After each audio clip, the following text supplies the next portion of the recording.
الشیطان الرجیم بسم اللہ الرحمن الرحیم وبہ نستعین وهو خیر المعین صلی اللہ علی سیدنا محمد وآلہ الطاہرین اللهم صل على محمد وعلى محمد وعجل. نہج البلاغہ کے ضمن میں سیاست امیر المومنین علیہ السلام کا موضوع آپ کی خدمت میں پیش کیا جا رہا تھا. ہم گزشتہ دروس میں جس موضوع پہ پہنچے وہ یہ موضوع تھا کہ امام علی علیہ السلام کے دور میں ان کے ملک کے ریاستی اور سیاسی مسائل اور ان کا حل. جنگ جمل کے بعد جنگ صفین کا آغاز ہوا. البتہ ہم نے جنگ صفین میں وارد ہونے سے پہلے ایک موضوع کہ وہ مکتوبات جو امیر المومنین علیہ السلام نے معاویہ بن ابی سفیان کو لکھے اس کا مطالعہ کیا، اور اس کے بعد ہم ایک اور موضوع کی طرف منتقل ہو گئے کہ دونوں لشکروں کی اساسی اور اہم شخصیات.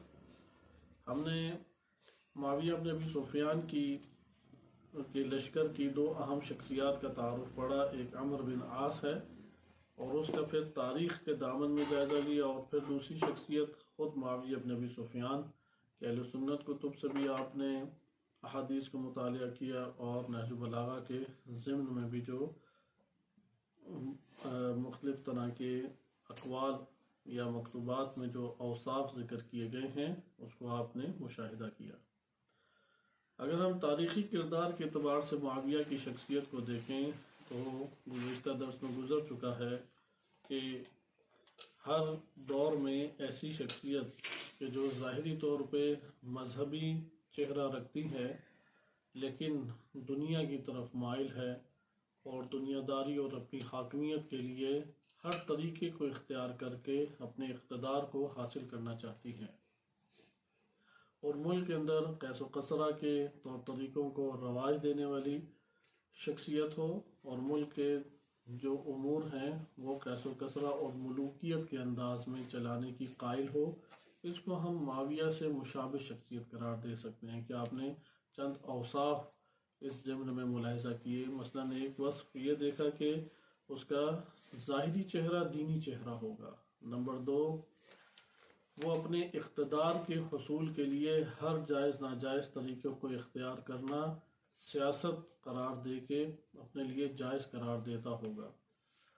نمبر تین، کہ ریاست کو چلانے کے لیے ملوکیت کے طرز پہ یعنی غیر اسلامی نظام کو اختیار کرے گا. اب وہ غیر اسلامی نظام ممکن ہے آمریت ہو، ممکن ہے جمہوریت ہو، ممکن ہے بادشاہت ہو، ممکن ہے ڈکٹیٹرشپ ہو، کوئی بھی نظام ہو سکتا ہے، لیکن وہ اسلامی نظام کو اختیار نہیں کرتا. غیر اسلامی نظام کو اگر ہم کلی معنی لیں تو غیر اسلامی نظام کو ریاست چلانے اور ملکی مسائل کو حل کرنے اور اپنے اقتدار کو حاصل کرنے کے لیے وہ غیر اسلامی نظام کو اختیار کرتا ہے. نمبر چار، قیس و کسرہ کے طور طریقوں کے اوپر ملک کو ترقی دینے کا قائل ہو، نہ کہ اسلام کی اساس اور اسلام کے نظریات اور افکار کی اساس پر. اگر یہ چار پانچ اوصاف کسی شخصیت میں پائے جائیں تو بلا تفریق شیعہ سنی کے وہ شخص معاویہ بن ابی سفیان سے مشابہ نظر آئے گی،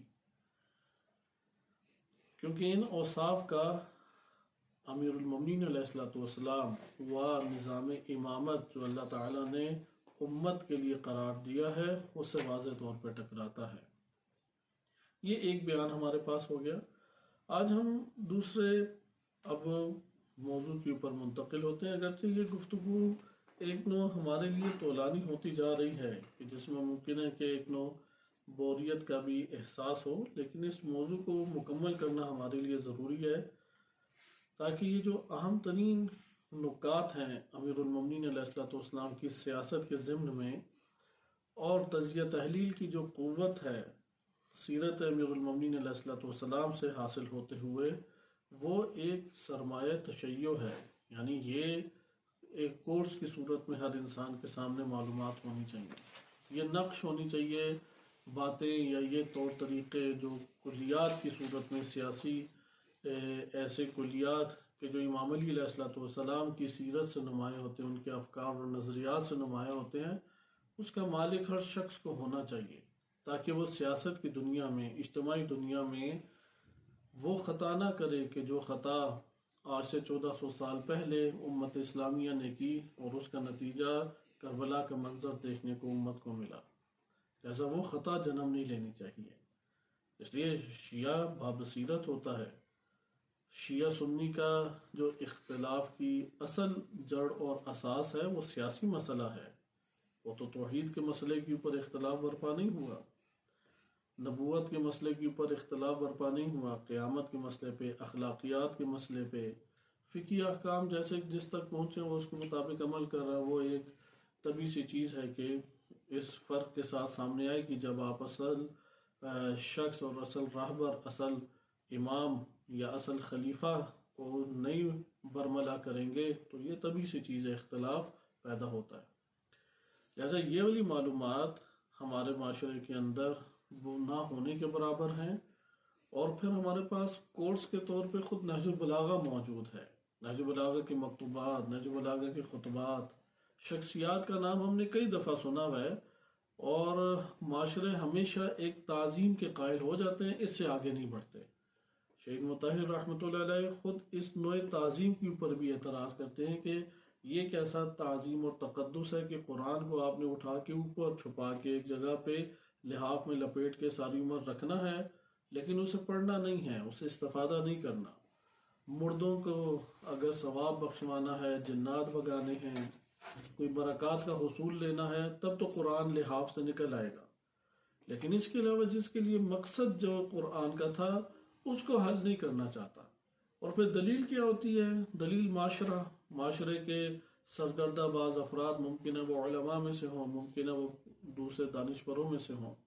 یہی مسئلہ یہاں پہ بھی ہمیں درپیش ہے کہ ائمہ اطہار علیہ السلام کے علاوہ جو دیگر شخصیات ہیں وہ بلا شک و شبہ قابل احترام ہیں، قابل تعظیم ہیں، وہ اس قابل ہیں کہ ان سے محبت کا ہم اظہار کریں، لیکن تقدس کے ایک آئینے میں اسے رکھ دینا یا تقدس کے اندر لپیٹ کے، تعظیم کے اندر لپیٹ کے ایک طرف اسے رکھ دینا، اور جب بھی نام آئے ایک عقیدت کا اظہار کر کے گزر جائیں، ہم کوئی بھی فائدہ اس سے نہیں لے سکیں گے، اس سے کوئی تعلق نہیں جوڑ سکیں گے۔ لہذا ضروری ہے کہ تاریخ کے قبرستان سے بھی اسے نکالا جائے، اور بیجا جو تعظیم اور تقدس کو ہم نے لپیٹا ہوا ہے اس کے گرد، اس سے نکال کے حقیقی تعظیم اور تقدس عطا کریں، نہ کہ خیالی تعظیم اور تقدس۔ حقیقی تعظیم اور تقدس اسے عطا کریں تاکہ اس جیسے بننے کی کوشش کریں، تاکہ اس کے پیچھے چلنے کی کوشش کریں۔ یہ وہ ہستیاں ہیں کہ جنہوں نے سبقت حاصل کر گئے۔ مثلا ایک بندہ ایک کار خیر میں سبقت حاصل کر جاتا ہے، یہاں پہ انسان کو سوچنے والسابقون السابقون یا السابقون السابقون، سبقت اختیار جو کار خیر میں کر کے جاتا ہے وہ قابل مدح و ستائش ہے۔ مثلا ایک فرد کو خدمت کا موقع ملتا ہے، اس کی بجائے دوسرا اس میں آگے بڑھ جاتا ہے۔ دین اسلام کی نگاہ میں اور اللہ سبحانہ وتعالیٰ کی نگاہ میں یہ جو سبقت اختیار کر کے گیا ہے اور وہ جو خالی بیٹھا رہ گیا، دونوں برابر نہیں ہیں۔ ظاہری طور پہ تو کوئی بھی کسی کو تنخواہ کے اعتبار سے، کھانے کے اعتبار سے، راشن کے اعتبار سے نہیں فائدہ مل رہا، لیکن اس کے اندر ایمان کی قوت دوسرے کی نسبت زیادہ جلوہ گر ہے۔ تو یہ ہر زمانے میں ماحول کھلا ہے، ہر زمانے میں باب کھلا ہے، راہ کھلی ہے۔ جو سابقہ دور میں تھے وہ بھی ہماری طرح جیتے تھے، ان کی بھی قربتیں اپنے اہل و عیال کے ساتھ، دوست احباب کے ساتھ، وہ بھی اسی طریقے سے تھی۔ در و دیوار کے اگر آپ ترقی کے اختلاف کو ایک طرف کر دیں تو بقیہ تو کوئی خاص فرق نہیں اس طور پہ تاریخ اور آج کے عصر حاضر میں رہ جاتا۔ لہذا انسان کی وابستگیاں، انسان کے سوچنے کا انداز، انسان کے عمل کرنے کے لیے قدم بڑھانا، یہ ساری کی ساری چیزیں ماضی کی مانند آج بھی تکرار ہو رہی ہیں، اور نتیجہ بھی اسی کے مطابق نکلے گا جو ماضی میں ہم ملاحظہ کر چکے ہیں۔ لہذا یہاں پہ شخصیات کو اس تناظر میں مطالعہ کرنا بہت ضروری ہے۔ اگر اس تناظر میں ہم مطالعہ نہیں کرتے تو ایک خالی عقیدت کا تعلق قائم کر کے آگے گزر جائیں گے اور کوئی اس سے فائدہ نہیں اٹھا سکتے، کوئی اس سے ہمارا تعلق نہیں قائم ہوگا۔ اس دور میں بھی یہی تھا کہ معاشرے کی اٹھان اور معاشرے کی آواز وہ یہی تھی کہ اپنے مال کا بندوبست کر لو، اپنی جان بچا لو، اپنی شہرت کو حاصل کر لو، اپنے مفادات اور اپنے دنیاوی جو اموال ہیں یا اپنے مفادات ہیں انہیں سمیٹ کے بقیہ کی طرف صرف اور صرف ایک چھوٹا سا موقف رکھ دو، دین کے حوالے سے ایک عقیدت کا اظہار کر دو، کافی ہے۔ آخر آپ غور کریں کہ کیوں چند چیزیں بس ہمارے معاشروں میں، شیعہ سنی دونوں معاشروں میں اور رواج پا گئیں کہ جس سے کوئی خاص اثر نہیں ہوتا سوائے اس کے کہ ایک عبادت جنم لے رہی ہے۔ مثلا صرف قرآن کی تلاوت پہ اکتفا کرنا، صرف نماز کی جماعت کا اقامہ کرنا، صرف عزاداری کو آپ برپا کریں اور روح عزاداری کو مد نظر نہ رکھیں۔ ہر چیز سے مثلا قرآن کی تلاوت کریں، روح قرآن کو مد نظر نہ رکھیں۔ نماز آپ پڑھیں لیکن نماز کو قائم نہ کریں، قائم نظر نہ آئے نماز۔ اسی طرح سے عزاداری کو آپ برپا کریں لیکن روح عزاداری کو نہ رکھیں۔ یہ اس جگہ پہ آ کے تفکیک اور جدائی جو ہم پیدا کرتے ہیں ہمارے لیے تنزلی اور انحطاط اور زوال پذیری کا یہ سبب بن جاتا ہے۔ لہذا آئے اب ہم اس موضوع کو اس طور پہ کیونکہ آپ جس اینگل سے دیکھیں گے اسی اینگل کے نتیجہ بھی نکلے گا۔ آپ ایک شخصیت کو فقط اظہار محبت کے اعتبار سے دیکھتے ہیں اور اس کے نام پہ جمع ہوتے ہیں اور پھر چلے جاتے ہیں، بس اتنا ہی نتیجہ لے سکیں گے۔ لیکن ایک دفعہ آپ اس کو اس اعتبار سے دیکھتے ہیں کہ کیسے اس نے جرأت کر لی، اس نے بھی تو معاشرے کا مقابلہ کیا، اس نے بھی اپنی جان مال عزت کو دین کی راہ میں لوٹایا، اس نے بھی اپنی جوانی کی عمر کو خرچ کیا دین کی خاطر، یہ کس طریقے سے آگے بڑھ گیا۔ اس کے سامنے بھی تو بڑے بڑے نام تھے، بڑے بڑے شخصیات تھیں، بڑے بڑے القاب رکھنے والے بندے موجود تھے، کسی کے بھی جھانسے میں یہ نہیں آیا اور راہ امام کو یہ روشن کرتا چلا گیا یا اس راہ میں وہ نچھاور ہو گیا۔ وہ جن طریقوں پہ چلے اگر ہم بھی ان طریقوں پہ چلیں تو یقیناً وہ والی تلخیاں اٹھائیں گے جو انہوں نے بھی تلخیاں اٹھائیں ہیں۔ ایسا نہیں ہو سکتا۔ انسان یہاں پہ آگے پریشان ہو جاتا ہے کہ وہ تلخیاں جو ماضی کے لوگ اٹھا گئے میرے ساتھ بھی ویسا ہی ہوگا، تو یہاں پہ وہ پھر اپنے اندر جذبے کو ہار دیتا ہے، شکست دے دیتا ہے اپنے آپ کو۔ نہیں، وہاں پہ بھی دامن تھامے اللہ کی ذات کا، حجت خدا کا، اور اسی طریقے سے وہ راہیں آگے طے ہوتی ہیں۔ ہم یہاں پہ ان دو شخصیات کو تو سیاست کے آئینے میں دیکھنے میں کامیاب ہو گئے، کیونکہ یہ دو شخصیات سیاست کی دنیا کی شخصیات ہیں، ہر شعبے کی شخصیات ہوتی ہیں۔ مثلا اگر آپ نے سائنٹسٹ کو دیکھنا ہے تو کامیاب سائنٹسٹ کو لے کے آئیں گے، یا جو بھی اختلافی مسائل ہیں ان کے آپس میں بڑے بڑے نام لے کے آئیں گے، مثبت منفی بات میں آپ اس کا تعین کریں گے۔ آپ نے فقہا کو دیکھنا، بڑے فقہا لے کے آئیں گے۔ یہ سیاست کی دنیا اگر آپ مطالعہ کر رہے ہیں تو معاویہ بن ابی سفیان سیاست کی دنیا کا فرد ہے، عمر بن عاص سیاست کی دنیا کا فرد ہے، اور بھی بہت بڑے نام تھے کہ جو لشکر معاویہ بن ابی سفیان میں ہیں لیکن وہ سیاست کی دنیا کے نہیں ہیں۔ جیسے خلیفہ دوم کے بیٹے عبید اللہ مارے گئے اسی جنگ میں، جنگ صفین میں، لشکر علوی کے ہاتھوں قتل ہوئے، لیکن سیاست کی دنیا کا یہ فرد موجود نہیں ہے۔ مغیرہ بن شعبہ سیاست کی دنیا کا بندہ ہے، خوب اس نے سیاست چلی۔ مروان سیاست کی دنیا کا بندہ ہے۔ اگر ان کے عادات اطوار نہیں ہم جانتے، کیونکہ ائمہ علیہ السلام کو ان سے کوئی نسب کے اعتبار سے تو دشمنی نہیں تھی۔ مثلا بنو امیہ کی نبی صلی اللہ علیہ وسلم کی معتبر حدیث میں شیعہ سنی دونوں میں مذمت وارد ہوئی ہے تو وہ نسب کی بنیاد کی پر وارد نہیں ہوئی، وہ در حقیقت ان کے اوصاف اور ان کے کردار کے اوپر ہے۔ مثلا آپ بنو امیہ کو ہمیشہ ایک پارٹی کے اعتبار سے دیکھیں، آج کل زبان تبدیل ہو گئی ہے، الفاظ تبدیل ہو گئے ہیں۔ بنو امیہ کو قبیلے کے اعتبار سے نہ دیکھیں، فقط ایک سیاسی پارٹی کے، کیونکہ اس قبیلے کے بہت سارے نیک افراد بھی تھے جو اہل بیت علیہ السلام کے ہمراہ تھے۔ آج ہم بعض چیزیں اس عنوان سے پڑھیں گے۔ اس لیے بنو امیہ کے سارے تو نہیں، 100% تو نہیں تھے گمراہ۔ یہ ایک سیاسی پارٹی بنی، اس پارٹی کے اراکین تھے، جیسے شریف خاندان جو اس ٹائم سیاسی پارٹی کہلاتا ہے، بھٹو خاندان استعمال ہوتا ہے سیاسی پارٹی کے طور پہ، اسی لیے بلاور زرداری نے اپنا نام بھٹو خاندان کے ساتھ ملحق کیا تاکہ وہ اس پارٹی کو آگے بڑھا سکے۔ بنو امیہ کو اور بنو عباس کو اس اینگل سے دیکھیں۔ اسی طریقے سے ائمہ اہل بیت علیہ السلام کو سیاسی تناظر میں دیکھنا ضروری ہے۔ ایک یہ جو منظومہ ہمارے پاس بہترین، آپ یہ کہہ لیں کہ شموس امامت، شمس امامت، امامت کے آفتاب اور سورج ہیں جو ہر شے کو جلوہ دے رہے ہیں، ہر شے کو زورفشانی کر رہے ہیں، ان ہستیوں کو بھی پڑھنا ضروری ہے۔ جیسا یہاں پہ شخصیات کو اس شعبے کے اینگل میں جب آپ دیکھیں گے تو یہاں سے آپ مفید نکات لے سکتے ہیں۔ یہ جو ابھی ہمارے پاس ایک دنگل مچا ہوا ہے سیاست کی دنیا میں، کوئی معیار ہی نہیں ہے، جو جس طرح سے آتا ہے دل لبا باتیں کر کے عوام کے دلوں کو اپنی طرف راغب کر جاتا ہے۔ اس انسان جو ہے فریب اور دھوکے سے نجات حاصل کر سکتا ہے، اور یہی فریب اور دھوکہ آخر الزمان کی بڑی آفات میں سے ہے، بڑی آفات میں سے ہے۔ اب ہم آتے ہیں امام علی علیہ السلام کے لشکر کی اہم سیاسی شخصیات۔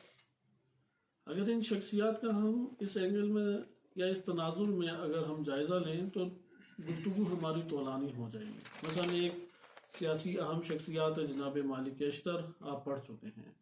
اب ان کے اوصاف، کلی اوصاف، وہ آج کے دور میں جس شخصیت میں بھی ہوں گے وہ مالک اشتر سے مشابہ نظر آئے گی، وہ آج کے زمانے کی مالک اشتر کہلائے گی۔ مالک اشتر ایک جزئی چہرہ رکھتے ہیں، شخصی ایک تعین رکھتے ہیں، اور ایک ان کا جامع کردار ہے جو ہر معاشرے کے اندر تکرار ہو رہا ہے۔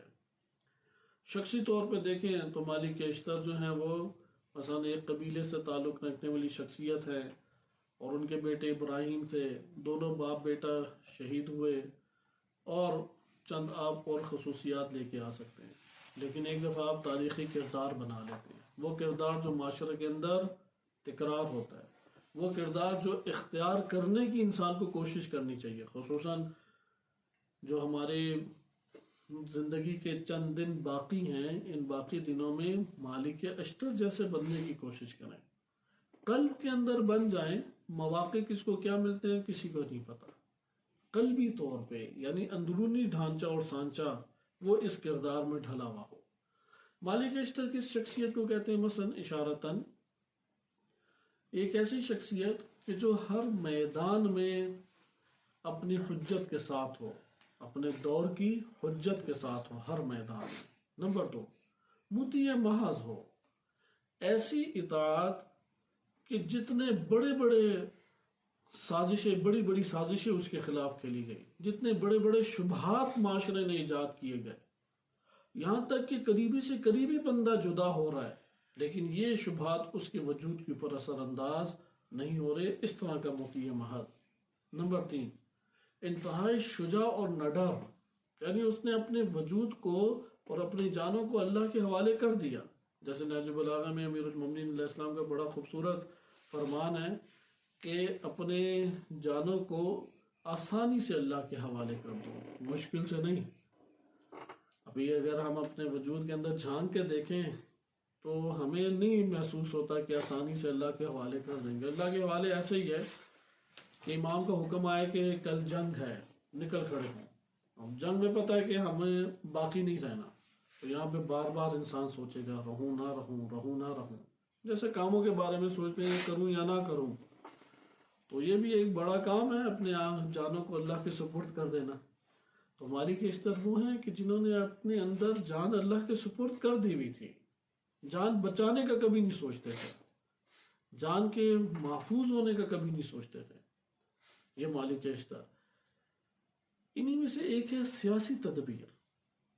سیاسی تدبیر کے حوالے سے سارے برابر نہیں ہیں۔ مثلا جناب عمار وہ ناصر ہیں لیکن سیاسی مدبر شخصیت نہیں تھے، یعنی معروف شہرت کے اعتبار سے، یعنی کسی علاقے کو چلانا، علاقے کے اندر جو خفیہ سازشیں دشمن کر رہا ہے ان خفیہ سازشوں کو پڑھ لینا بہت مشکل کام ہے، آسان کام نہیں ہے۔ اگر یہ سازشیں پڑھ لی جائیں تو وہاں پہ فتنوں کو پہلے ہی قابو کیا جا سکتا ہے۔ جیسے بھی آپ ایران کے اندر دیکھیں کہ سازشیں رہبر معظم ہے کہ وہ سازشوں کو پڑھ لیتے ہیں پھر بیان جاری کرتے ہیں، آگے اب ادارے عمل نہیں کر رہے، یہ ایک الگ چیز ہے۔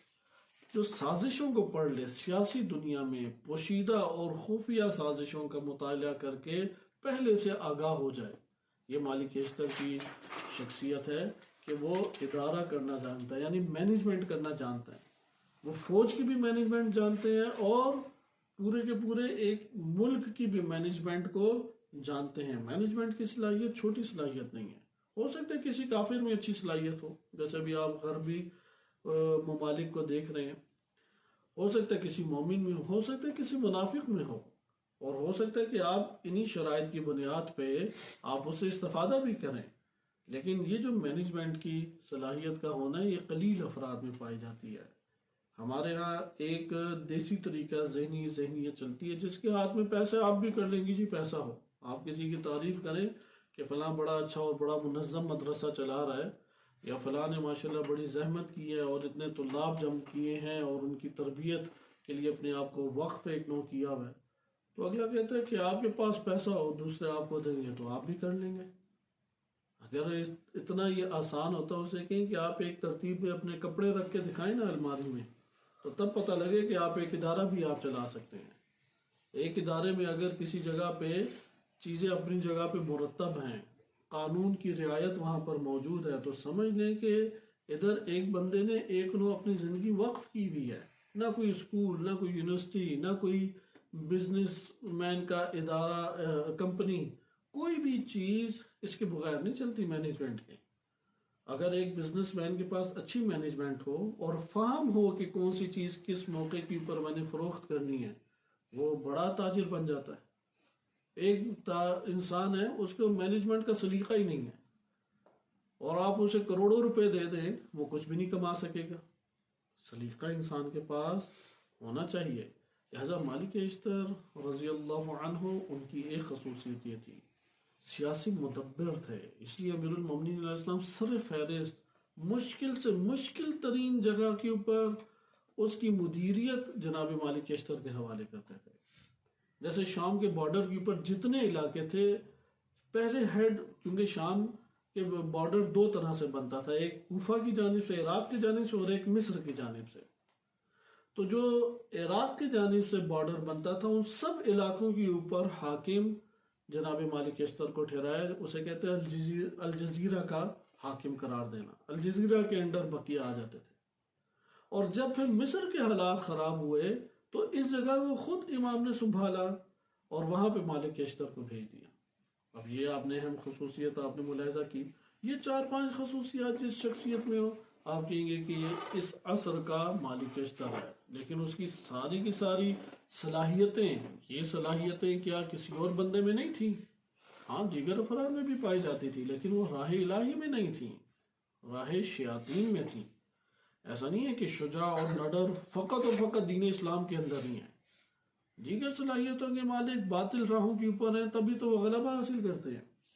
جناب مالک اشتر رضی اللہ عنہ کی یہ خوبی موجود تھی کہ وہ اپنی حجت کو محور بنا کے ہر چیز میں چلتے تھے، جو اپنے قائد اور رہبر کو کسی میدان میں ترک نہ کرے اور شبہات کا شکار نہ ہو، سازشوں کا شکار نہ ہو، اپنی مال، جان اور عزت کو بچانے کے داؤ کے اوپر نہ ہو، لٹانے کے داؤ کے اوپر ہو، فداکاری کا مظاہرہ کرنے کے لیے بڑھے، یعنی جس کے جذبات اس کے اطاعت کے اوپر اور اطاعت جذبات کے اوپر غلبہ حاصل نہ کرے۔ کہ آپ یہ سابقاً اوصاف پڑھ چکے ہیں کہ خود امام علی علیہ السلام نے فرمایا کہ جہاں پہ تلوار رکھنا تقاضے ہوش مندی ہو وہاں پہ یہ تلوار نہیں نکالتے، اور جہاں پہ تلوار چلانا تقاضائے زمان ہو وہاں پہ تلوار ان کی میام میں نہیں ہوتی۔ تو یہ مالک اشتر، یہ ایک مشکل ترین مرحلہ، آسان نہیں ہے، یعنی لیڈرشپ کے دنیا کے ایک ہم عام بندوں کے درمیان، اور عام سے یہ چیز نہیں ہو سکتی، ہم جزوی طور طریقے اختیار کر سکتے ہیں، لیکن کردار مالک اشتر کا اسوہ بنائیں تاکہ اپنے زمانے کے وقت کو نصرت پہنچا سکے۔ جہاں پر بھی کہتے ہیں نا کہ رکاوٹیں، ہرڈلز آپ لے آئیں، رکاوٹیں آپ لے آئیں، ان رکاوٹوں کی صورت میں مثلاً اس مقدار سے زیادہ مال نہیں دینا، اس مقدار سے آگے جان داؤ پہ نہیں لگانی، اس مقدار سے آگے صلاحیت نہیں وقف کرنی، اس مقدار سے آگے ٹائم نہیں دینا، یہ بندہ نصرت کبھی ایجاد نہیں کر سکتا امام کے لیے، دین کے لیے نصرت کو ایجاد نہیں کر سکے گا۔ جو تمام مشکلات کو، تمام رکاوٹوں کو پھلانگ لے، اپنے قلب کے اندر پھلانگ لے، آمادہ ہو اپنی جان نشاور کرنے کے لیے، اپنے آپ کو مصیبتوں میں ڈالنے کے لیے، یہاں پہ نصرت وجود میں آتی ہے دین کے لیے، یہاں نصرت وجود میں آتی ہے امام کے لیے۔ مالک اشتر کا ہمارے پاس کیونکہ تعارف طولانی گزر چکا ہے، اسی کے اوپر اکتفا کرتے ہیں۔ دوسری بڑی شخصیت امیر المومنین علیہ السلام کے اصحاب میں جو سیاسی چہرہ رکھتی تھی، وہ قیس بن سعد بن عبادہ رضی اللہ عنہ ہیں۔ نبی صلی اللہ علیہ وسلم کے صحابی ہیں، امیر المومنین علیہ السلام کے انتہائی فداکار اور انتہائی مدبر، شجاع اور انتہائی سخی اور جود و سخا کا نمونہ شخصیت رہی ہیں۔ ان کا تعارف طولانی ہے، اس لیے ابھی اس کو بھی نظر انداز کیا جاتا ہے۔ یہ وہ شخصیت ہیں کہ جو کسی بھی صورت میں مالک سے کم نہیں ہیں، مالک اشتر سے کم شخصیت نہیں ہے قیس بن سعد بن عبادہ، لیکن ان کے خلاف ایسی سازشیں کی گئی کہ امیر المومنین علیہ السلام لوگوں کو روکتے رہ گئے، لیکن لوگوں نے ان کو مصر سے ہٹا دیا۔ اگر یہ مصر کے اوپر قائم رہتے اور دوسرے بارڈر کے اوپر جناب مالک اشتر قائم رہتے تو اصلاً ممکن ہی نہیں تھا کہ معاویہ بن ابی سفیان لشکر اکٹھا کر سکتا۔ اس لیے قیس جب آئے اور وہ مصر کے اوپر حاکم بنے تو نیندیں اڑ گئی عمرو بن عاص اور معاویہ بن ابی سفیان کی۔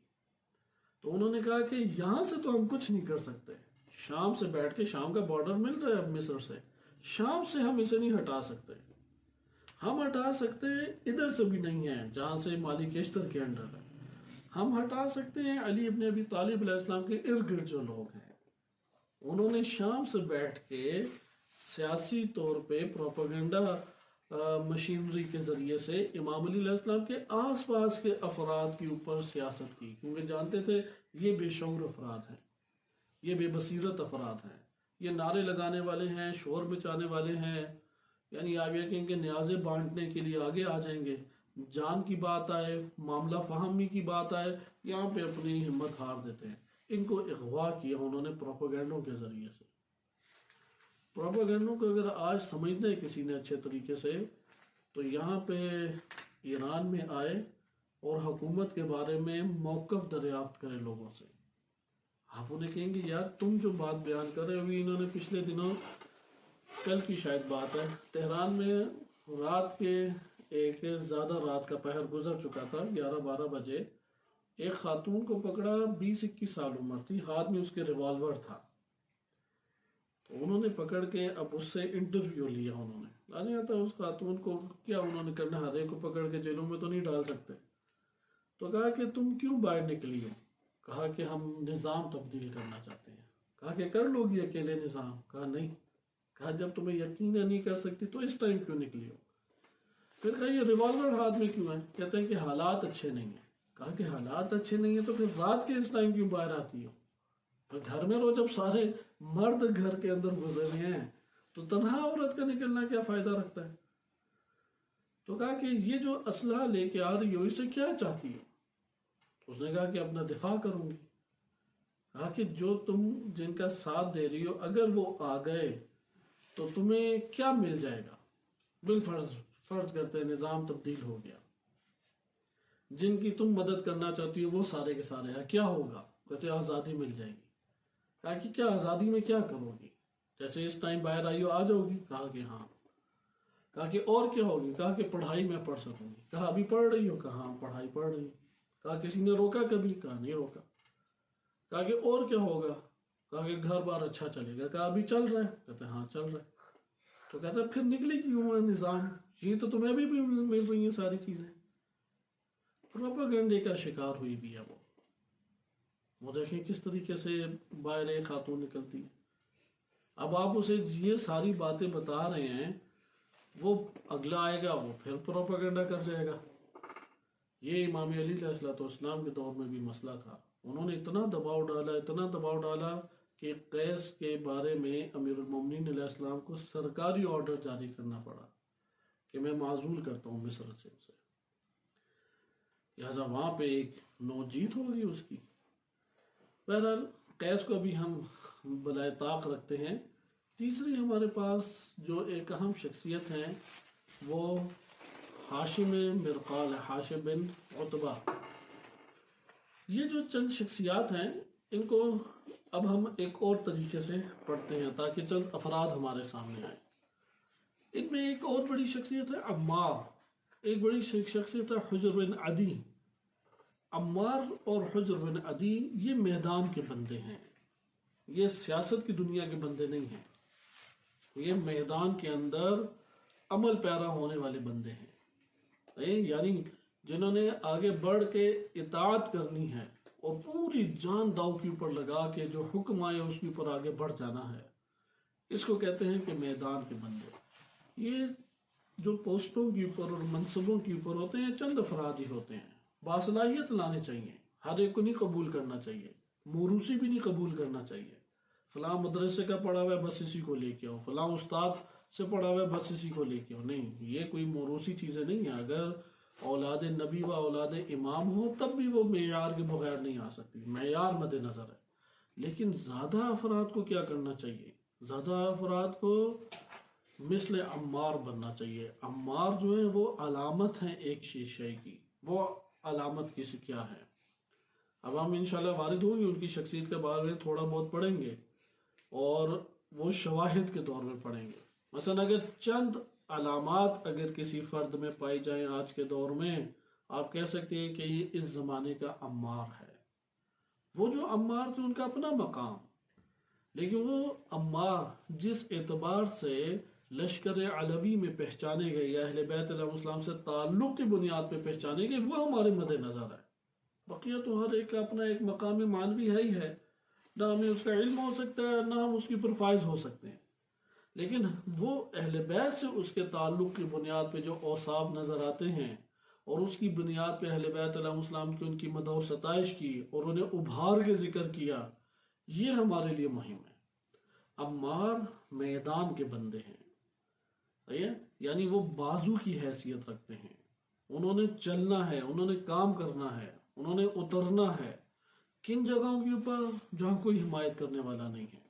لہذا عمار کی پہلی صفت یہ ہے کہ ان کے تحرکات کا محور حجت خدا ہے، ان کا رہبر، ان کا قائد ہے، یہ پہلی صفت ہے کہ ان کے تمام افعال اگر خاموش ہونا ہے تو وہ بھی حجت کو دیکھ کے یا اپنے رہبر اور قائد کو دیکھ کے، حرکت کرنی ہے تو وہ بھی اسی اعتبار سے۔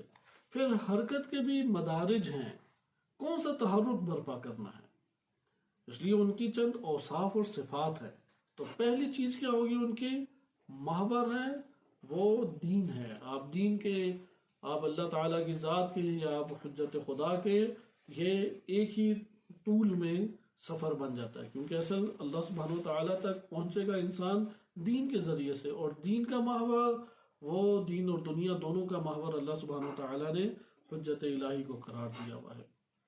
دوسری چیز، غیرت مند تھے عمار، غیرت دینی، غیرت دو طرح کی ہے، ایک غیرت معاشرتی ہے اور ایک غیرت دینی ہے۔ غیرت کا مطلب ہوتا ہے غضبناک ہو جانا، کسی مسئلے کے اوپر جوش میں آ جانا، غضب میں آ جانا، جیسے ہوتے ہیں نا سیاسی پارٹی کے مسائل ہوتے ہیں تو ایک اگلا جوش میں آ کے ایسے خوفناک حرکتیں شروع کر دیتا ہے کہ اگلے پریشان ہو جاتے ہیں کہ یہ دیوانہ ہے یا صحیح ہے، شک ہونے لگ جاتا ہے کہ کون سی حالت میں آ گیا۔ یہ غیرت معاشرتی ہے، اس غیرت کی بات نہیں ہے، یعنی انسان کے حماسہ، انسان کے غصہ، غضب، حمایت، مخالفت، حمایت کہتے ہیں کسی کا دفاع کرنا اپنے قول اور فعل کے ذریعے سے، یعنی اپنی زبان اور اپنے عمل کے ذریعے سے دفاع کرنا کیا کہلاتا ہے؟ حمایت عربی لفظ ہے، اردو میں صرف اور صرف کسی سے موافقت کرنے کو حمایت کہتے ہیں، لیکن عربی میں حمایت جیسے والمحامین عنہم، عنہ، کہ امام زمان علیہ السلام کے لیے یہ غصہ غضب کے ساتھ دفاع کرتا ہے، غصہ غضب کے ساتھ دفاع کرنا اسے کہتے ہیں حمایت۔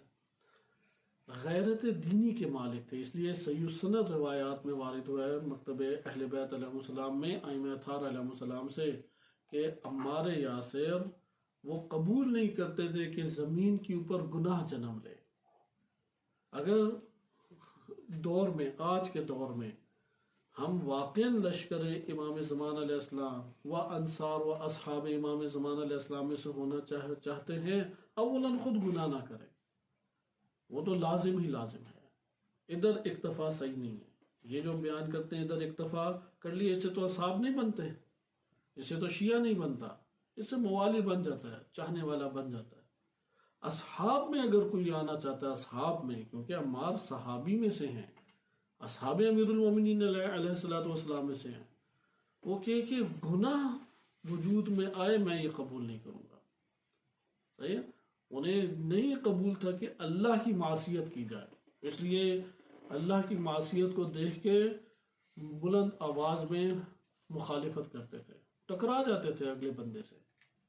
جیسے ابھی پاکستان میں بل پہ بل پاس ہوتے ہیں، ادھر آرام سے خاموش بیٹھے ہیں، سودی نظام چھاتا چلا جائے، فحاشی چھاتی چلی جائے، قتل و غارت بڑھتی چلی جائے، بس خاموش بیٹھے ہیں، کوئی تبصرے نہیں کرنے، تبصرے کرنے ہیں تو خان صاحب کو بس حاکم بنانے کے چکروں میں تبصرے کرنے، اور کوئی تبصرہ نہیں۔ یہ جناب عمار کی صفت نہیں ہے۔ ابھی انشاءاللہ چند شواہد ہم پڑھیں گے تو اس میں آپ کے لیے آشکار ہو، عمار غیرت دینی رکھتے تھے، بس محور کیا ہو، نگاہ کس کے اوپر ہو، امام علیہ السلام اور آج کے دور میں نائب امام علیہ السلام۔ نمبر 2، غیرت دینی کا مظاہرہ کریں۔ غیرت دینی کیا ہے کہ گناہ زمین کے اوپر گناہ قبول نہ کریں، اعتراض کریں کیوں یہ گناہ ہو رہا ہے۔ جیسے ایران میں اصل مسئلہ اسی کے اوپر کھڑا ہوا، جناب آغا ابراہیم رئیسی آئے، حجاب کے مسئلے پہ انہوں نے حکم الہی کی بات کی، قبول نہیں کیا کہ اس کرۂ ارض کے اوپر، اس اسلامی مملکت کے اندر بے حجابی ہو، اللہ کی مخالفت ہو، حکم الہی کی مخالفت۔ دیکھیں کیسا ہنگامہ غرب نے کھڑا کر کے پیچھے سازشی طور پہ ہنگامہ برپا کر کے کھڑا کیا، لیکن یہ ڈٹے ہوئے اپنے اس موقف کے اوپر۔ اب یہاں پہ وہ آ رہے ہیں کہ حکم الہی سے ٹکراؤ، اللہ کی زمین پہ اس کی حکومت میں حکم الہی سے کوئی ٹکراؤ کرے، اس کی سزا کی طرف اب آ رہے ہیں، کیونکہ یہ مرحلہ طے ہونا تھا، ایسا نہیں ہے کہ یہ نہیں ہونا تھا، یہ ہونا ہی ہونا تھا، یہ ٹکراؤ شدید ہونا تھا۔ ادھر اب انہوں نے اپنا موقف کمزور کر دیا تو یہ اوپر آ جائیں گے، یہ موقف پہ ڈٹے رہے تو آہستہ آہستہ بہتری کی طرف زمانہ یا معاشرہ چلتا چلا جائے گا۔ لہذا عمار جو ہیں ان کی دوسری خصوصیت۔ تیسری خصوصیت ان کی کہ ایسا عمل انجام دیتے تھے جو نصرت کا باعث بنے۔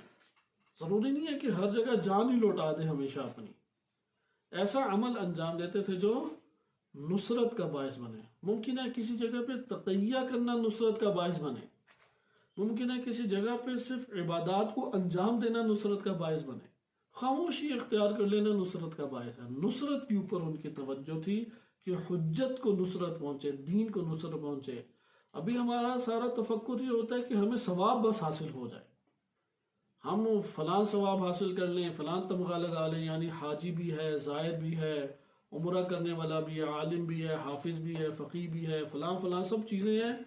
اسے کہیں کہ نصرت کبھی دین کو آپ کے عمل سے ملی، وہ کہے کہ میں نے تو یہ تبلیغ کی، فلاں تبلیغ کی۔ نصرت کے موارد ہوتے ہیں، ہر زمانے کے مطابق ہوتے ہیں، ہر زمانے کے مطابق نصرت کے موارد ہوتے ہیں۔ جیسے جناب عمار یاسر، انہیں جب مکی زندگی میں پکڑا گیا، تقیہ کیا انہوں نے، نبی صلی اللہ علیہ وسلم شیعہ سنی دونوں کتب میں آیا کہ انہوں نے وہ کہہ دیا جو کفار کہنا چاہتے تھے، کہلوانا چاہتے تھے اللہ اور اس کے رسول کے بارے میں۔ ان کے والدین نے نہیں کہا تو بدترین طریقے سے ان کو شہید کیا، بدترین طریقے سے، اور اسلام کے پہلے شہید قرار پائے۔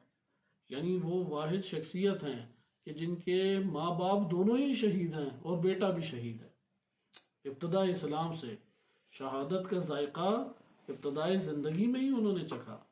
لہذا عمار، جناب عمار کی یہ تیسری صفت ہمارے سامنے آتی ہے کہ وہ نصرت پہنچانا چاہتے ہیں، اگلے سے فائدہ نہیں اٹھانا چاہتے۔ وہ کہتے ہیں یار لے جاؤ، مجھ سے لے جاؤ، جان لے کے جانی ہے، مجھ سے جان لے جاؤ، لیکن دیکھو یہ علی بن ابی طالب کی جان بچ جائے، مجھ سے تم نے جنگ لڑوانی ہے لڑوا لو، لیکن لشکر علوی اوپر غالب آ جائے، مجھ سے تم کیا چاہتے ہو وہ لے لو چیزیں۔ یعنی فداکاری کا یہ مرحلہ کہ نصرت کو جنم دے۔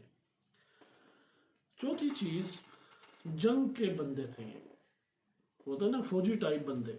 جناب ہمارے یاسر، ہمارے یہاں بعض اوقات ہر بندے کا نقشہ ایسا کھینچ دیا جاتا ہے کہ یہ ایسا شریف ہے کہ اگلا آ کے بندوق نکال لے تو یہ کامتے ہاتھوں کے ساتھ شاید وہ کوئی دفاع بھی نہ کر سکے، ہاتھ ہی نہ اٹھا سکے۔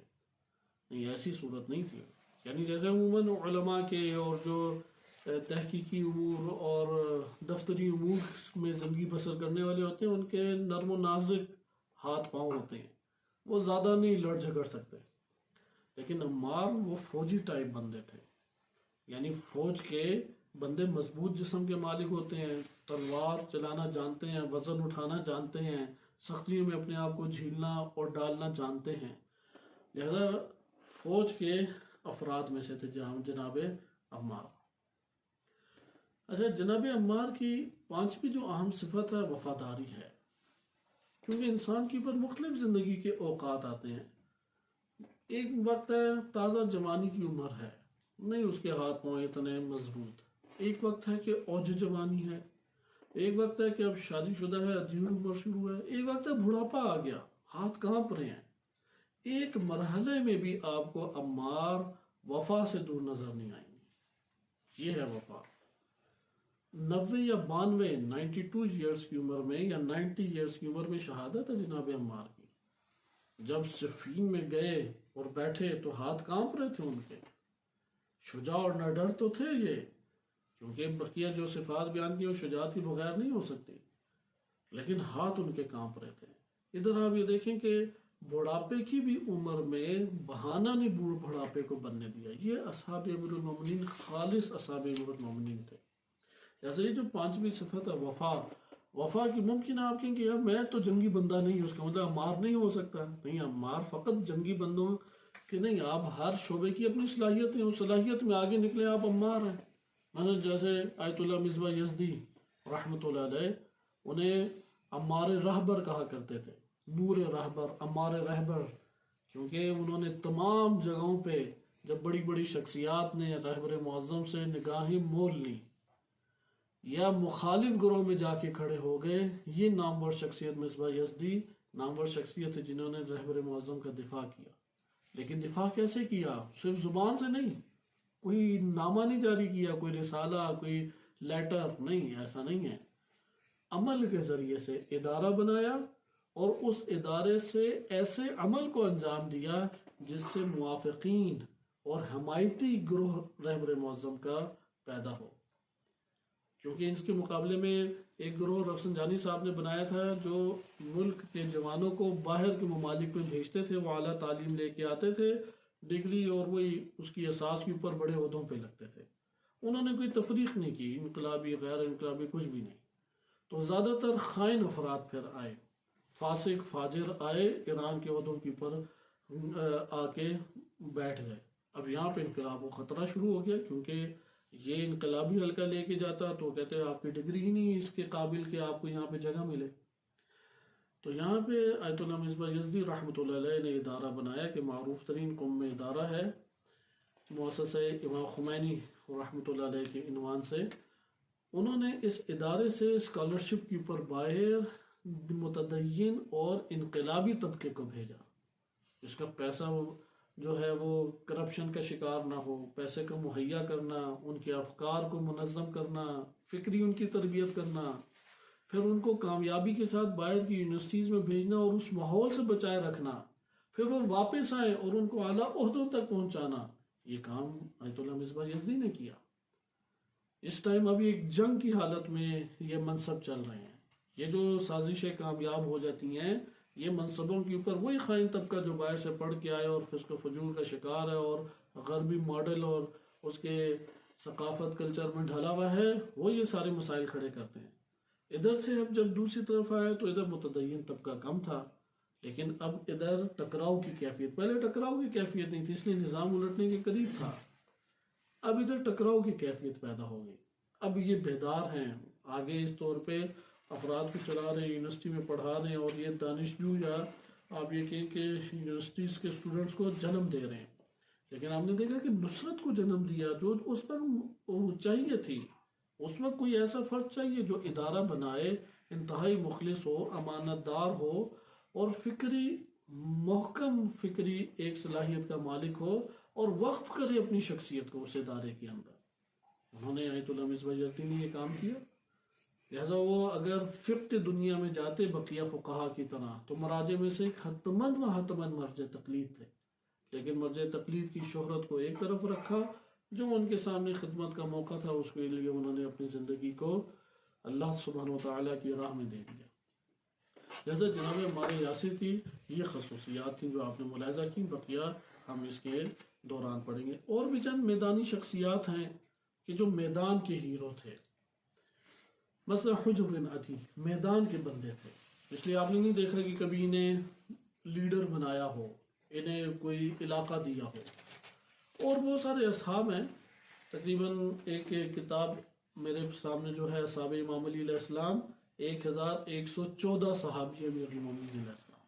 بعض ان میں سے ہیں کہ جو صحابی جو وفادار نہیں ہیں یا قابل مذمت ہیں، لیکن اکثر بیشتر امام علی علیہ السلام کے یہ صحابہ وہ قابل مدح و ستائش ہیں.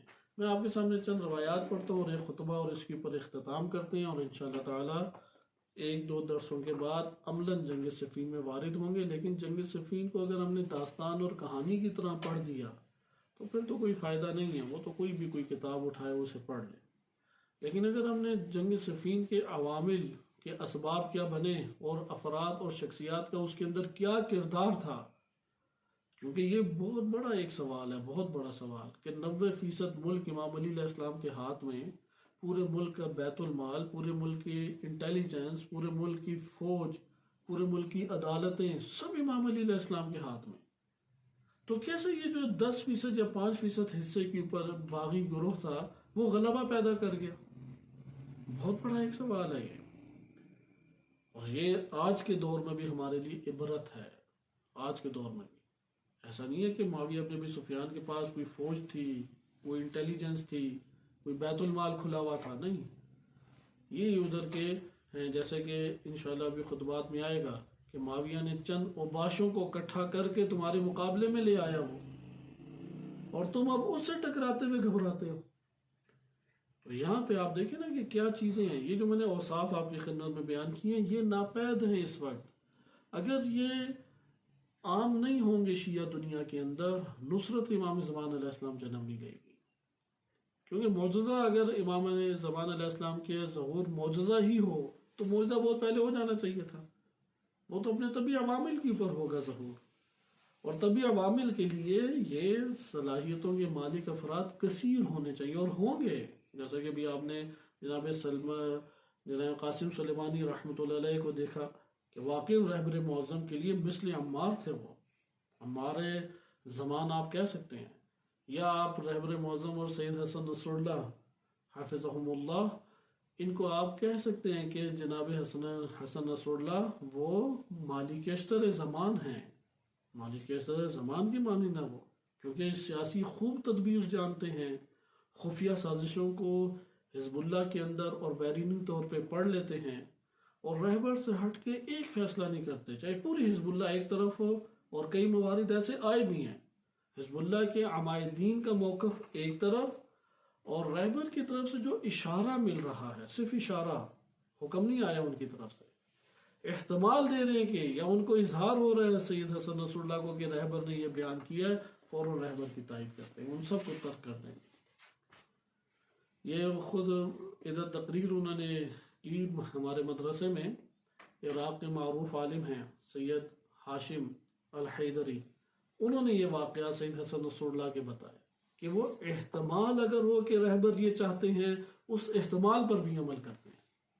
یعنی یہ گمان ہے کہ اگر رہبر جو ہیں اس طرف ہوں گے، اس موقف کی طرف ہوں گے، اس موقف پر بھی عمل کرتے ہیں. اور کوئی صبح نہیں ہے کہ جس میں وہ اللہ کی بارگاہ میں گڑ گڑا کے دعا نہ مانگے. یہ ان کا کہنا تھا کہ میں اللہ کی بارگاہ میں ہر روز گڑ گڑا کے دعا مانگتا ہوں کہ پروردگار جب رہبر کو موت آنی ہے تو پہلے مجھ کو وہ موت دے دے اور انہیں میری زندگی کا حصہ دے دے. میری زندگی کا حصہ رہبر معظم کو دے دے، اس طرح سے قلبی طور پہ پیوست ہیں۔ لہذا یہ وہ طریقہ کار جینے کا طریقہ کار ہے۔ تو آئیں اب ہم چند احادیث کو ملاحظہ کرتے ہیں۔ پہلے میں اصحاب امیر المومنین علیہ الصلوۃ والسلام جو ان کے ساتھ سابقہ دور سے ہی ساتھ تھے، ایک تو ہم حصہ پڑھ چکے ہیں، وہ 3 شخصیات، ان 3 شخصیات جیسی تو کوئی نہیں ہے۔ جب ثقیفہ بنی ساعدہ کا حادثہ یا رونما ہوا تو امیر المومنین علیہ الصلوۃ والسلام کے ساتھ کہنے والے بہت سارے تھے، یعنی قصیدے پڑھنے والے اور نعرے لگانے والے اور لبیک کہنے والے بہت سارے تھے۔ ہم یہ رجال کشی سے روایت پڑھ چکے ہیں، اس کا تکرار نہیں کرتے، اور وہ معتبر اور صحیح سند روایت بھی ہے۔ انہوں نے کہا یا امام آپ نکلیں، کیسے ہم آپ کا ساتھ نہ دیں، ممکن نہیں ہے کہ ایسا ہو جائے، ہم آپ کے جان نچھاور کریں گے، آپ نکلیں، خروج کریں۔ تو امام نے فرمایا کہ میں آزمانا چاہتا ہوں کہ تمہارا یہ جو دعویٰ اور قول ہے، جیسے ہوتا ہے نا کہ آج امام مجھے کہ میرا سر تو حاضر ہے، کوئی مسئلہ ہی نہیں، کیونکہ اسے اندر ہی اندر یقین ہے کہ امام نے ظہور نہیں کرنا، اور اسے واقعی پتا ہو کہ میرا سر ابھی اڑ جائے گا، تو وہاں پہ دیکھیں پریشانی کے آثار ہمارے چہروں پہ کیسے نمایاں ہو جائیں گے، کیونکہ اندر اپنے آپ کو نہیں قربان کیے ہوئے، زبان سے اظہار ہے۔ تو امام علی علیہ الصلوۃ والسلام کے سامنے بھی اظہار کیا ثقیفہ بنی ساعدہ میں، جب پہلا دن ہی گزرا تھا، کیونکہ قوت تھی، امام علی علیہ السلام مسلسل میٹنگز کر رہے تھے اور حکومت کو وصیت رسول صلی اللہ علیہ وسلم کے مطابق لینا چاہتے تھے۔ تو 40 سے اوپر افراد آئے، 40 کوئی چھوٹا عدد نہیں تھا، مدینہ کی آبادی بہت ہوتے تو 2,000 سے بھی اوپر نہیں تھی، تو 40 کا عدد چھوٹا عدد نہیں تھا۔ تو امام نے فرمایا کہ میں ایک امتحان کرنا چاہتا ہوں کہ تم اپنے دعوے پہ ثابت قدم بھی رہو گے یا نہیں، کہ کل صبح سویرے آنا تو اپنا سر منڈوا کے آؤ۔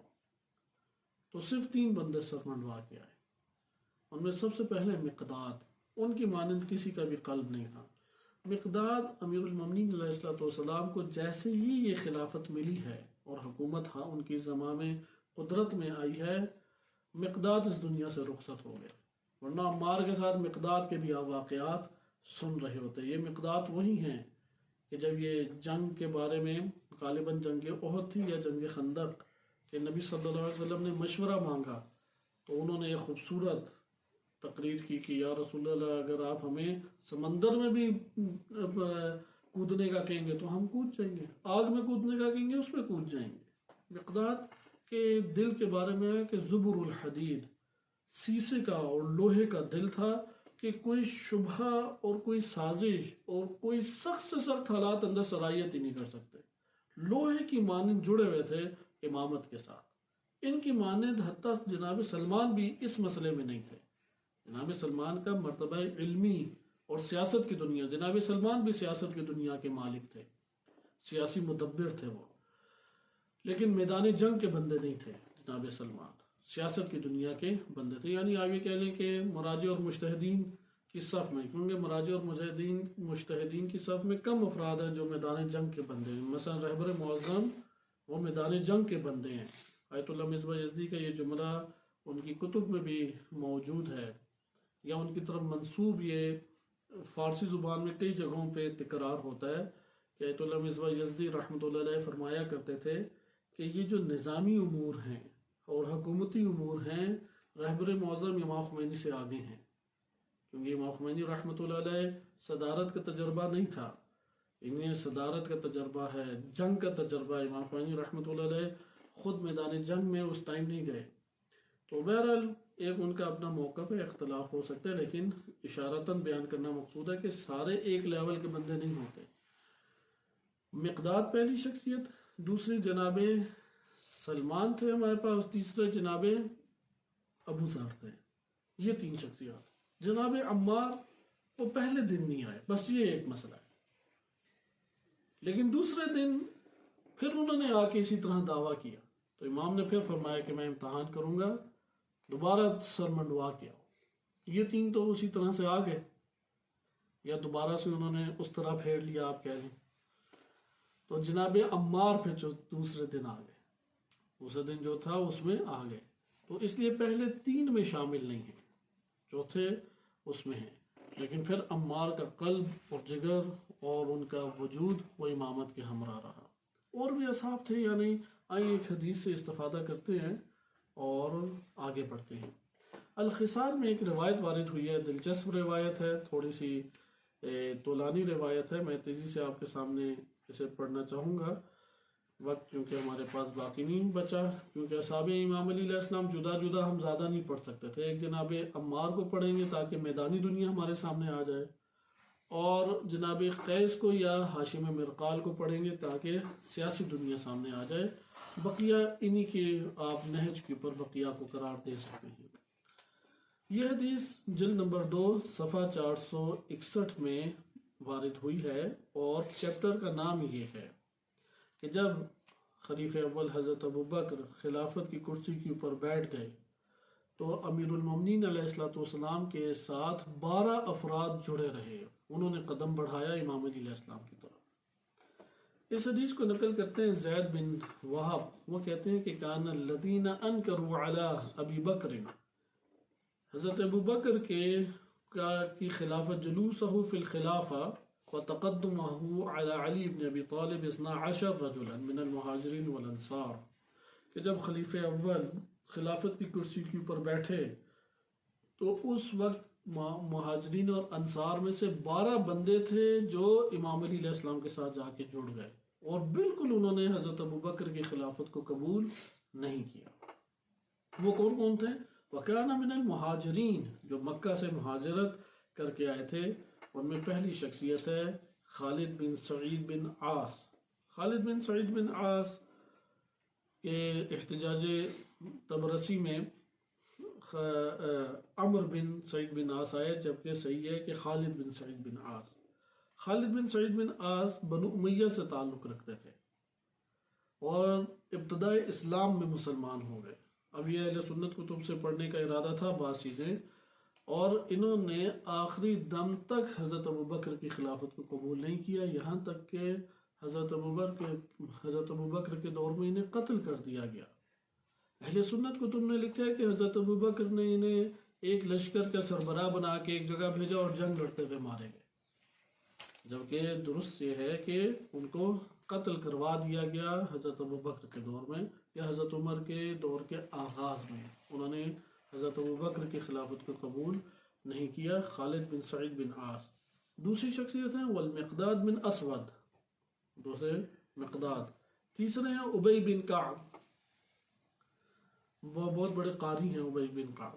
چوتھے ہیں عمار بن یاسر، پانچویں ابو ذر غفاری، چھٹے ہیں سلمان الفارسی، ساتویں عبداللہ بن مسعود، آٹھویں ہیں بریدہ الاسلمی، اور یہ تو تھے مہاجرین میں سے۔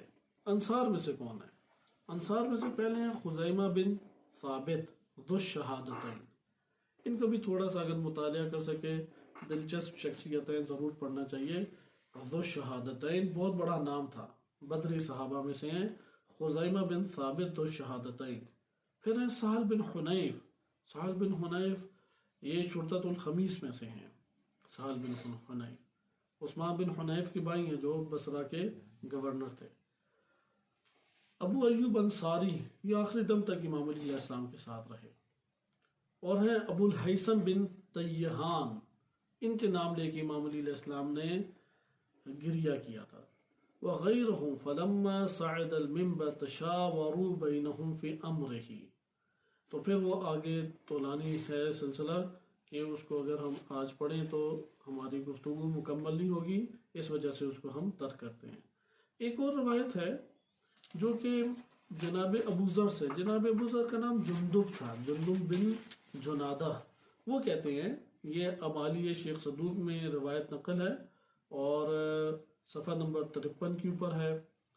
اس میں جناب ابو ذر غفاری رضی اللہ عنہ بیان فرماتے ہیں سمعت رسول اللہ صلی اللہ علیہ وآلہ۔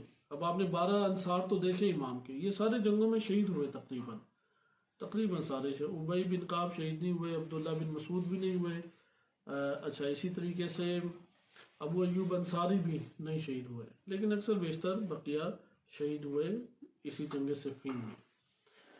ابو ذر جندب بن جنادہ وہ کہتے ہیں میں نے نبی صلی اللہ علیہ وآلہ وسلم سے سنا امام علی علیہ السلام کے لیے 3 کلمات کہ ان میں سے اگر ایک بھی مجھے ہوتا میرے لیے ہوتا کلمہ تو وہ میرے لیے دنیا اور جو کچھ دنیا میں اللہ نے رکھا ہے اس سے زیادہ عزیز اور محبوب ہوتا.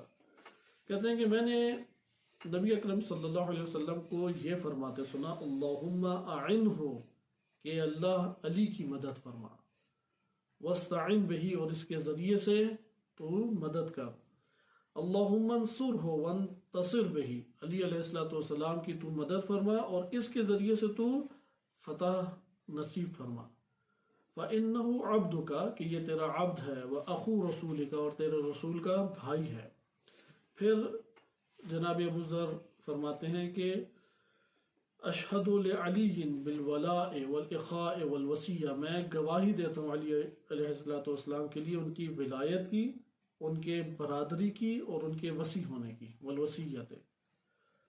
اور پھر آگے ذکر کرتے ہیں کہ وقال قریظہ ابن صالح وکان یشہد لہ بمثل ایک اور صحابی ہیں انہوں نے بھی یہی جملہ کہا. اور پھر سلمان ہیں مقداد ہیں عمار ہیں جابر بن عبداللہ انصاری ہیں ابو الحیثم الطیحان ہیں خزیمہ بن ثابت ذو الشہادتین ہیں ابو ایوب انصاری ہیں اور ہاشم مرقال. آخر حدیث کو غور سے سنیں وَكُلُّهُم مِّنْ أَفَاضِلِ أَصْحَابِ رسول اللہ یہ رسول اللہ صلی اللہ علیہ وسلم کے فاضل اور قابل ترین اصحاب میں سے تھے. یہ ایک فرق آ جاتا ہے شیعہ ان کو قابل ترین اصحاب کہتے ہیں. ویسے سنی یہ تہمت لگاتے ہیں شیعوں کے نظر میں سلمان ابو ذر مقداد کے علاوہ کوئی صحابی نہیں ہے. یہ پھر کن کے نام ہے جو ہم لے رہے ہیں؟ شیعہ ان کا احترام کرتے ہیں. اور بھی ایک اور لسٹ بنتی ہے جناب عبداللہ ابن عباس ہے جناب حذیفہ بن یمان ہیں اور اس طرح کی کئی شخصیات ہیں. لیکن آپ نے دیکھا کہ افاضل ہم یہ کہتے ہیں یہ فاضل ترین تھے سب سے زیادہ یہ سب سے قابل ترین صحابہ تھے اور یہ امیر المومنین علیہ السلام کے ہمراہ اور ان کے ساتھ تھے. جہاں تک جناب عمار کے بارے میں ہے البتہ ان میں سے بعض ایسے اصحاب ہیں جیسے عبداللہ بن مسعود.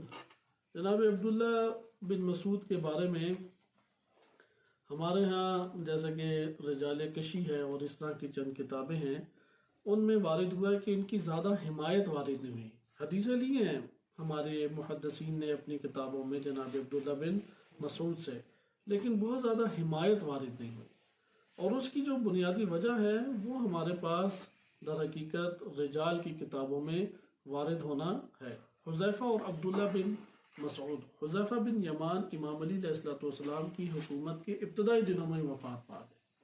یہ جو دو شخصیات کی وفات ہوئی ہے آپ یہ کہہ سکتے ہیں کہ امت اسلامیہ کے لیے بہت بڑا رخنہ ایجاد ہو گیا کیونکہ مقداد کا بہت بڑا نام تھا تمام جنگوں میں آگے آگے تھے اور امت اسلامیہ میں ایک دھاک تھی ان کی مقداد کی. اور دوسرا حذیفہ بن یمان وہ صاحب سر شمار ہوتے تھے نبی صلی اللہ علیہ وسلم کے رازوں کو جاننے والے.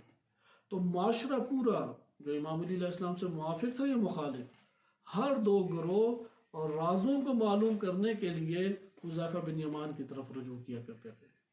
تو حذیفہ بن یمان کو امام علی علیہ السلام نے مدائن کا گورنر بنائی رکھا کیونکہ عثمان بن عفان انہوں نے بنایا تھا تو پھر امام علی علیہ السلام نے بھی انہی کو بنایا یعنی یہ سیاست کی دنیا کے فرد تھے حذیفہ بن یمان.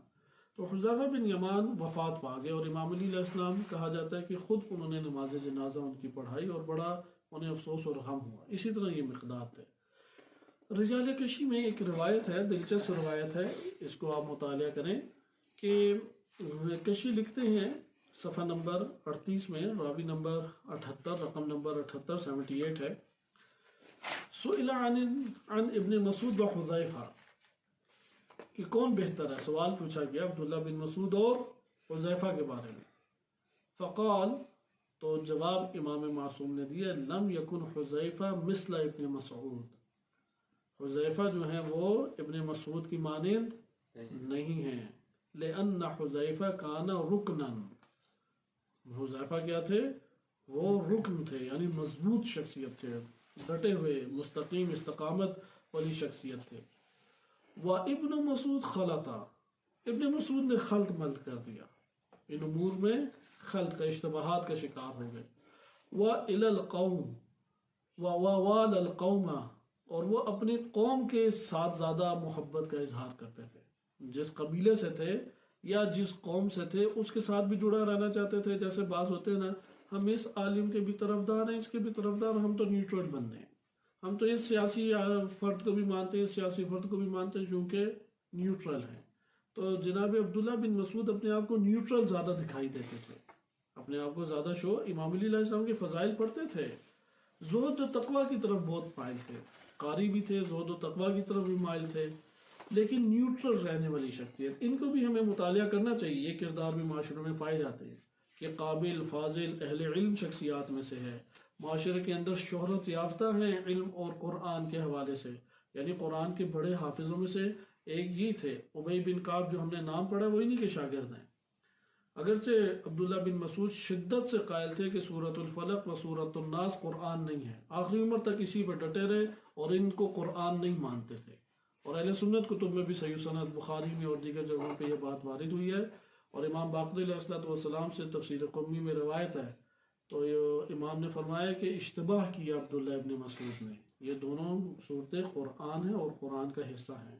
بہرحال وال القوم، قوم کے درمیان محبت کو اپنی قائم رکھنا چاہتے تھے، کیونکہ گالیاں پڑیں گی اگر آپ ایک طرفہ ہو گئے، نیوٹرل سے نکل گئے تو برا بھلا کہا جائے گا، گالم گلوچ آپ کے اوپر ہوگی.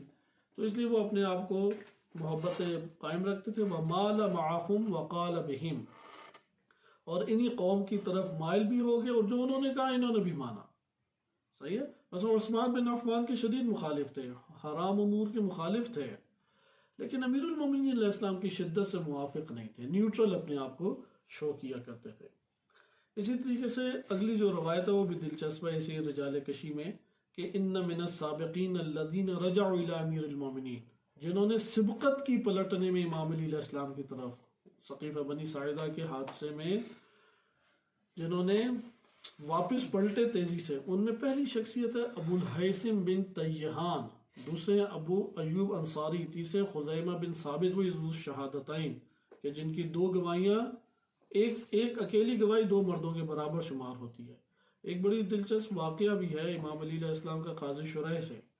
سنیوں میں ایک عجیب سا واقعہ بیان کیا جاتا ہے. ایک یہودی کی ذرہ گم گئی، امام علی علیہ السلام تشریف لائے اور انہوں نے گواہ پیش کیے تو کہا شرح نے کہ یہ تو قمبر آپ کا غلام ہے، حسنین علیہ السلام آپ کے بیٹے ہیں.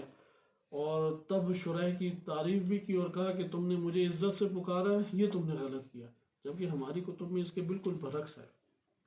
اسی طرح کا ایک واقعہ وارد ہوا ہے. امام علی علیہ السلام نے اپنے گواہ پیش کیے حسنین علیہ السلام کو، جناب قمبر کو، اور وہاں پہ شرح نے اس کے کر دیا مخالف فیصلہ. تو امام شدید غضبناک ہوئے کہ تم نے ظلم کیا، 3 مرتبہ اللہ کی حدود توڑی ہیں تم نے، 3 مرتبہ. اسلام نے تو آقا اور غلام کو نہیں فوقیت دی، تم نے کس اساس کی بنیاد پہ غلام کی گواہی کو رد کر دیا؟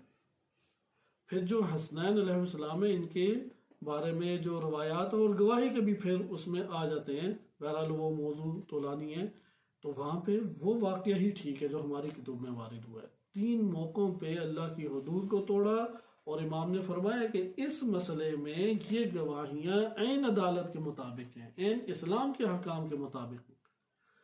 تو خلاصہ کلام کہ خزیمہ بن ثابت، جابر بن عبداللہ انصاری، زید بن ارقم، ابو سعید خدری. ابو سعید خدری یہ بھی بڑے جانثار صحابی ہیں. یہ وہ شخصیت ہیں کہ جو برملا نہیں ہوئی لیکن بہت بڑا کام کر گئی. اہل سنت نے کثیر روایتیں ان سے لی ہیں. امام علی علیہ السلام اور اہل بیت علیہ السلام کے انتہائی فداکار تھے، لیکن شو اپنے آپ کو ایسا نہیں کیا کہ اگلے ٹکرا جائیں.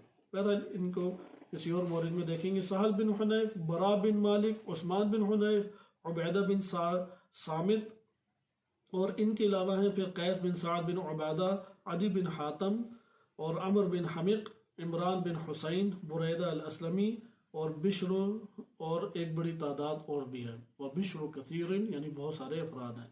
یہ اصحاب اس لیے آپ کی خدمت میں ذکر کیے گئے کہ یہ شبہ پیدا کیا جاتا ہے کہ امام علی علیہ السلام کے ان امور میں صحابہ تو ان کے ساتھ ہی نہیں تھے، جبکہ کثیر اور بڑے بڑے صحابہ موجود تھے. آپ کی خدمت میں 2 خطبے نہج البلاغہ کے پڑھنے مقصود تھے.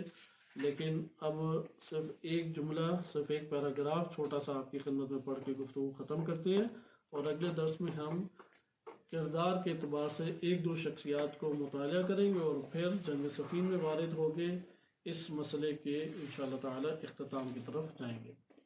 ہمارے پاس جو ایک طولانی خطبہ ہے کہ اس کو اپنے مقام پہ پڑھنا بھی ضروری ہے کہ ہماری سماعت سے ایک دفعہ ضرور گزر جائے۔ خطبہ نمبر 180، اس کا صرف آخری پیراگراف دیکھیں۔ آخری پیراگراف میں امام نے، یہ آخری پیراگراف پہلے بھی آپ کی خدمت میں پڑھا گیا کہ امام نے فرمایا این اخوانی۔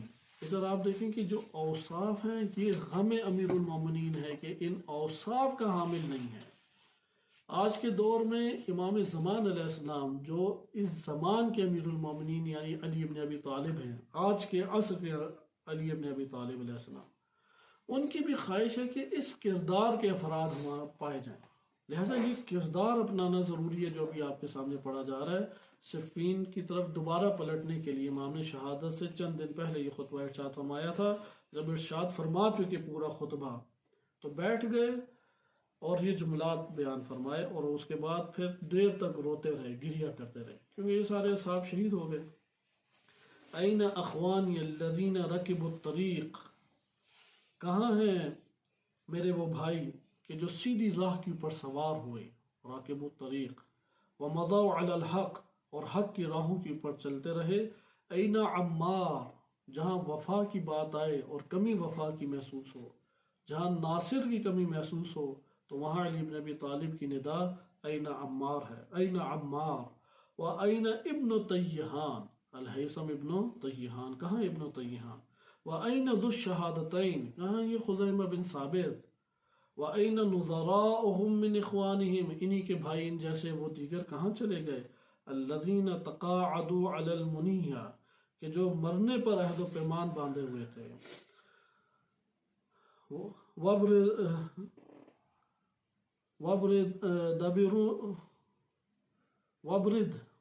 بِرُؤُوسِهِمْ إِلَى الْفَجْرِ، یہ ہے کہ اور جنہوں نے اڑائے سر، فاسقوں کے سروں کو جنہوں نے اڑایا، فاجروں کے قتل و غارت جنہوں نے فاجروں کو قتل کیا۔ اس کے بعد قال ثم ضرب بيده على لحيته، اپنی ہاتھ دست مبارک کو اپنی داڑھی مبارک کے اوپر انہوں نے پھیرا، فاطال البکاء، اور دیر تک گریہ فرمایا۔ ثم قال، گریہ فرمانے کے بعد یہ جملات سنانا آج مقصود تھے۔ اس میں وہ پیمان اور میزان بتایا ہے کہ یہ والے افراد معاشرے میں کسی بھی خطے میں ہوں، پاکستان ہو، ایران ہو، عراق ہو، غربی کوئی ملک ہو، شرقی کوئی ملک ہو، کوئی انجمن ہو، کوئی کمیونٹی ہو، کہیں پہ بھی ہو، اگر ایک فرد بھی پایا جائے تو بہت بڑی بات ہے۔ اس کردار کو اپنے وجود کے اندر برپا کریں، اس کردار کے مالک افراد کو تلاش کریں۔ وہ کیا ہے؟ اوہ علی اخوانی الذین تلاؤ القرآن، آہ میرے وہ بھائی، آہ بھری امام علیہ السلام نے نا شدت اور غم اور حزن کے ساتھ جب سینہ جکڑا جاتا ہے تو یہ صدا نکلتی ہے، آہ میرے وہ بھائی جنہوں نے قرآن کو پڑھا تو اسے مضبوط کیا، فَأَحْكَمُوهُ، انہوں نے قرآن کو مضبوط کیا، وَتَدَبَّرُوا الْفَرْضَ فَأَقَامُوا، انہوں نے جب فرائض کے اوپر غور و فکر کیا کہ یہ ہماری ذمہ داریاں ہیں، یہ ہمارے فرائض ہیں، تو انہوں نے اس کو قائم کیا۔ احیون سنہ، سنت کو زندہ کیا، ائمہ اطہار علیہ السلام ان کی سنت کو یعنی دین کو زندہ کیا۔ وَأَمَاتُ الْبِدْعَةَ، بدعت کو انہوں نے مردہ کیا۔ آج کل بدعت لفظ بولا جائے تو سمجھتے ہیں وہابی ہو گیا، سنت لفظ بولا جائے کہتے ہیں دیوبندی ہو گیا۔ اب تو یہ سوشل میڈیا پہ تانے دینا شروع کر دیے۔ دیکھیں امام علی علیہ السلام کی آہیں تھی یہ کہ کہاں ہیں یہ والے بندے کہ امات البدع احیوا السنہ و امات البدع دعوا للجہاد فاجابوا، جہاد کے لیے یعنی سر کٹوانے کے لیے بلایا، انہوں نے بھی فوراً لبیک کہی، کھڑے ہو گئے جہاد کے لیے۔ ووثقوا بالقاعد فاتبعوه، اور جب قائد کے اوپر اعتماد کرتے ہوئے ساتھ دینے کے لیے انہیں ابھارا گیا تو انہوں نے اپنے قائد اور رہبر کی اتباع کی۔ دیکھیں اتباع خطرات میں اپنے آپ کو ڈال کے کی۔